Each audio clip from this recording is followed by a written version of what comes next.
Good morning বন্ধুরা, আবার একটা নতুন ব্লগে চলে এসেছি। ব্লগটার থাম্বনেইল দেখে তোমরা বুঝে গেছো কী নিয়ে ব্লগ। এখন সকাল 6:30 মতন বাজে। আমাদের নিউ দিল্লি থেকে ট্রেন আছে শতাব্দীতে, আমরা এখন যাচ্ছি। শতাব্দীতে যাচ্ছি হচ্ছে অমৃতসর। তো এইবার অমৃতসরে বিভিন্ন কী কী ডিটেলস, কীরকম কী খরচ, হোটেল সব ডিটেলস তোমাদের দিয়ে দেবো। সকাল 4টের নিউ দিল্লি স্টেশন, দেখো কেমন স্টেশনটা কি জমজমাট, মনেই হচ্ছে না 4টে। তো এখান থেকে আমাদের ট্রেন ছিল অমৃতসর যাওয়ার জন্য। তো আমরা ট্রেনে মানে যেহেতু শতাব্দী ছিল, ট্রেনের মধ্যে আমরা খাবারটা নিইনি, আমরা বাড়ি থেকে যেহেতু গেছিলাম তাই জন্য বাড়ি থেকেই খাবার দাবার নিয়েছি। আর এই দেখো অমৃতসর স্টেশনে পৌঁছে গেছি। এখন দেখো বাজে 1:30 মতন, রাইট টাইমে ট্রেনটা ছিল। এই হচ্ছে অমৃতসর স্টেশনটা, খুবই সুন্দর, পরিষ্কার পরিচ্ছন্ন এবং সাজানো গোছানো। অমৃতসরে মোটামুটি সমস্ত অ্যাপ ক্যাবই পাওয়া যায়, তাই জন্য আমরা অটোর চক্করে না গিয়ে অ্যাপ ক্যাবই বুক করেছিলাম, যেটা করে আমরা হোটেল গেছিলাম। তো মোটামুটি অটোর থেকে সস্তাই ছিল। তোমরাও অ্যাপ ক্যাব চেক করতে পারো এবং তোমাদের যেটা ভালো মনে হবে তোমরা সেটা যেতে পারো।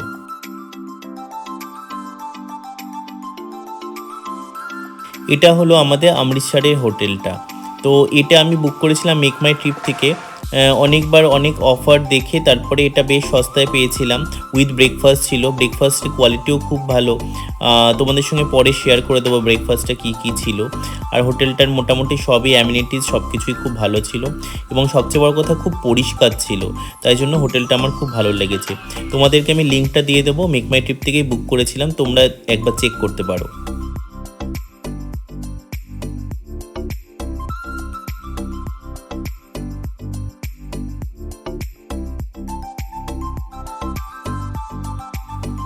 বাই চান্স আমাদের হোটেলের পাশেই এই রেস্টুরেন্টটা ছিল, যেটার নাম ছিল নভেলটি। এটার খাওয়া দাওয়া সত্যিই খুব ভালো ছিল, ভীষণই ভালো। তোমাদের অবশ্যই রেকমেন্ড করবো ওটা যেতে পারো। খাবার খুবই টেস্টি ছিল এবং ফুড কোয়ালিটিও ভালো ছিল, আর প্রাইসটাও কম ছিল। তো তাড়াতাড়ি আমরা রুমে গিয়ে জলদি ফ্রেশন আপ হয়ে আমরা লাঞ্চ করে ওয়াঘা বর্ডারের জন্য দৌড়াচ্ছিলাম। তো আমরা অলরেডি লেট হয়ে গেছিলো। এই দেখো ওয়াঘা বর্ডার পৌঁছে গেছি। তো আমরা এটাও অ্যাপ ক্যাব থেকেই বুক করেছিলাম, মানে 1500 টাকায় হয়ে গেছিলো। হোটেল থেকেও দিচ্ছিল 1700 টাকা। তো ওয়াঘা বর্ডারে মেন যে আকর্ষণ সেটা হচ্ছে সূর্যাস্তের সময় দুদেশে ফ্ল্যাগটা নামানো হয়, সেটাই হচ্ছে মেন। তো সেই অনুষ্ঠানে কিছু ক্লিপ তোমাদের সঙ্গে তুলে ধরলাম, সেটা অরিজিনালি তোমরা দেখো।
ওয়াঘা বর্ডার দেখার পরে এবার আমরা গোল্ডেন টেম্পলে এসেছি দেখার জন্য।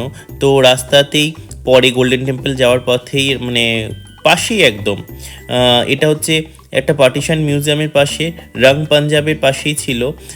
কি মিউজিয়ামটার এক্স্যাক্ট নাম আমি বলতে পারছি না, তোমরা এক্স্যাক্ট কি নাম জানলে আমাকে অবশ্যই কমেন্ট করে জানিও এটা কি নাম, আমি পেলাম না।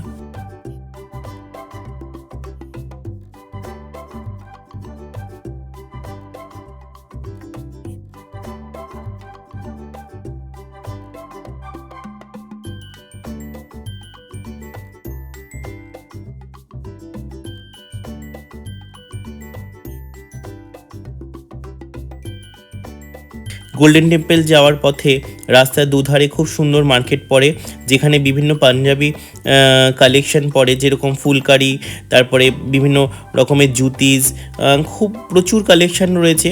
আমাদের দরকার ছিল না বলে সত্যি আমরা দোকানে যাইও নি, কিনিও নি।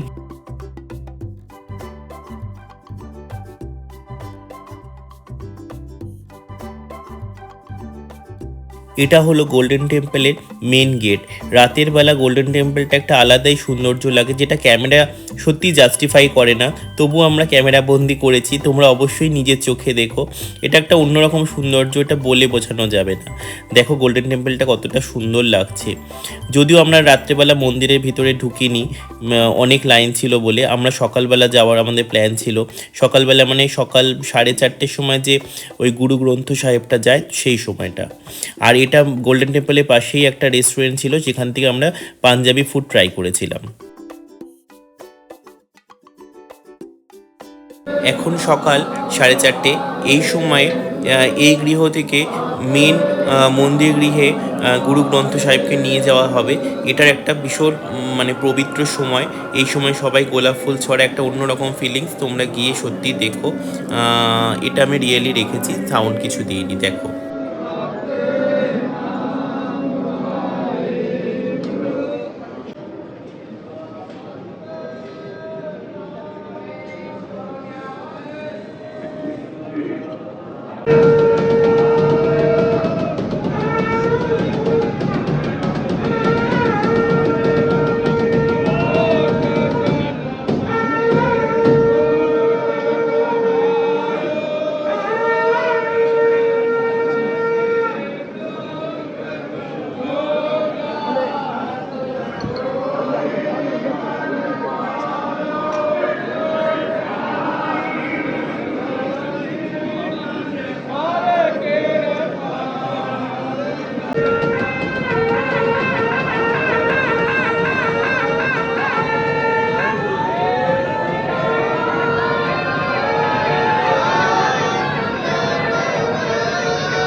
গুরু গ্রন্থ সাহেব মন্দিরে নিয়ে যাওয়ার পরে তখন আবার থেকে দর্শন শুরু হয়। এই সময় আমরা মানে দর্শনে গেছিলাম, তো সত্যি খুব বড় লাইন পড়ে আর অনেক সময় লাগে, কিছু করার ছিল না, সেই জন্যই আমরা দেখেছিলাম।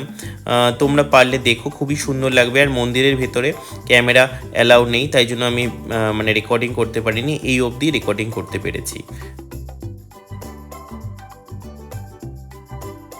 মন্দির থেকে ফিরে আমরা ঘুমিয়ে নিয়েছিলাম।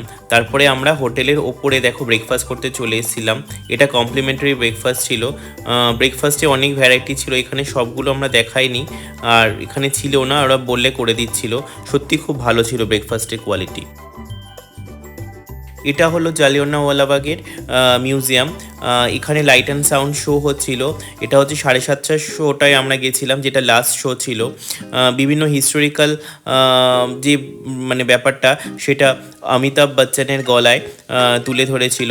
খুব সুন্দর লাইট অ্যান্ড সাউন্ডটা দেখাচ্ছিল। তো তার কিছু ক্লিপ তোমাদের সঙ্গে শেয়ার করলাম। সবটা তো সম্ভব না, তাহলে অনেক বড় হয়ে যাবে।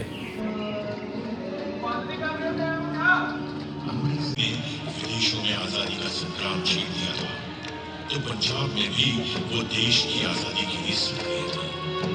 नवंबर 1915 के दिन 19 वर्ष के बालक करतार सिंह सराभा को अंग्रेजों ने लाहौर की गोलियां बंदूकों की नलियों से लोग कई तहाशा अपनी जानों से निकल भाग रहे थे। देखो, न अंग्रेज हुकूमत की और न डायर की आंखों में कोई इंसान छिपा। जो गोलियां रंगीन नामों के जिस्मों को चीरते हुए दीवारों में धंस गई थी, वो आज भी यहाँ की दीवारों में दफन है। गोलियां चलती रही, अंग्रेजों की गोली